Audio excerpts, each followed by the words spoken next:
संविधान पर हमला हो रहा है।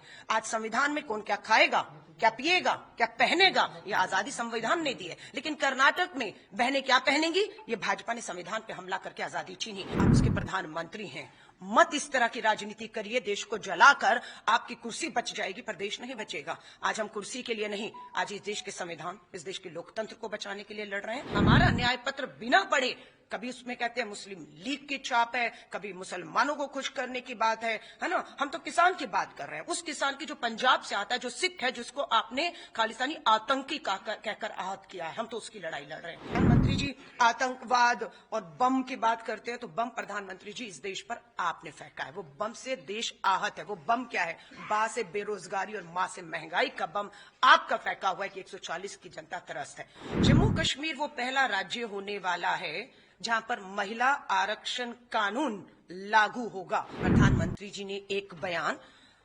पूर्व प्रधानमंत्री मनमोहन सिंह जी के बयान को झूठ कहकर कहा कि डॉक्टर मनमोहन सिंह जी जब प्रधानमंत्री थे, उन्होंने कहा था, साफ में शब्द इस्तेमाल कर रही हूं, कि देश की संपत्तियों पर मुसलमानों का हक है। वो उन्हें घुसपैठिया तक कहने पर आ गए। वो उनको ये कहने लगे ये बच्चे पैदा करने वाली मशीन है, और मेरी बहनों के मंगलसूत्र की बात देश का प्रधानमंत्री करता है ना। तो उसमें हम ये सही कह रहे हैं कि राज्य का जो टैक्स केंद्र को जाता है, जो जीएसटी टैक्स आता है, उस पर राज्यों का हक है, उन्हें वो हक मिलना चाहिए। हम बराबरी के हक अधिकारों की बात कर रहे हैं, वो हक संविधान ने दिया। आज उस संविधान पर हमला हो रहा है। आज संविधान में कौन क्या खाएगा, क्या पिएगा, क्या पहनेगा, ये आजादी संविधान ने दी है। लेकिन कर्नाटक में बहनें क्या पहनेंगी, ये भाजपा ने संविधान पे हमला करके आजादी छीनी। मच्छी कोई खा रहा है, प्रधानमंत्री जी की भावनाएं आहत हो रही हैं। मैं पूरा केरला और तमिलनाडु से आई हूं। हमारे मछुआरे बहन मच्छियां पकड़ते हैं, जीविका चलाते हैं, मच्छी खाई जाती है। प्रधानमंत्री जी कहते मेरी भावना आहत होगी।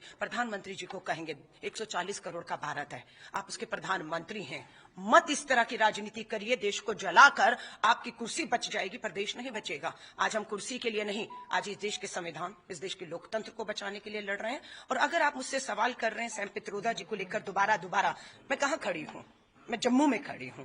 क्यों हिम्मत नहीं दिखा रहे हैं कश्मीर में चुनाव लड़ने की? मैं पूछना चाहती हूँ क्यों अपना उम्मीदवार कश्मीर में नहीं दिया जा रहा? और जहां तक जम्मू की बात है, लोग सवाल पूछ रहे हैं, डबल इंजन की सरकार है ना, दोनों सांसद आपके थे, मंत्री भी केंद्रीय यहां से था, जम्मू को क्या मिला? आज सच्चाई है कि जम्मू कश्मीर के अधिकारों से उसे वंचित रख दिया गया। क्या अधिकारों में हनन हुआ? राष्ट्रपति शासन लगाया या नहीं लगाया? लोकतांत्रिक चुनी हुई सरकार को गिराकर आपने राष्ट्रपति शासन लगाया। आपने जम्मू कश्मीर से पूर्ण राज्य का दर्जा छीना हुआ है। आपने यहां पर जो है चुनाव 6 महीने 8 महीने हो गए हैं, विधानसभा बहाल नहीं, आप दिल्ली से कठपुतली की तरह यहां के फैसले दिल्ली से कर रहे हैं जो लोगों को मंजूर नहीं है। इन चुनावों में यह मुद्दा बना है और हमें पूरी उम्मीद है सुप्रीम कोर्ट के आदेश के मुताबिक 2024 सितंबर में जम्मू कश्मीर विधानसभा बहाल होगी, चुनाव होगा। जम्मू कश्मीर के हितों के फैसले जम्मू कश्मीर के लोग जम्मू कश्मीर में बैठ के जम्मू कश्मीर के लोगों द्वारा लिए जाएंगे, यह हम सुनिश्चित करेंगे। यहां पूर्ण राज्य का दर्जा दिया जाएगा, राष्ट्रपति शासन खत्म किया जाएगा।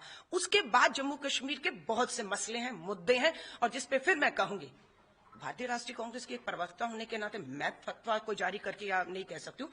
ये विधानसभा जब बहाल होगी, स्वाभाविक है यहां के लोग बैठकर क्या मसले हैं, क्या उसमें चर्चा विधानसभा में होगी, क्या कानून बनेगा, क्या आएगा, क्या जाएगा, ये जम्मू कश्मीर के लोगों का अधिकार है। मैं उसका हनन नहीं कर सकती हूं। मैं एक लास्ट बात आपसे कहकर जा रही हूं।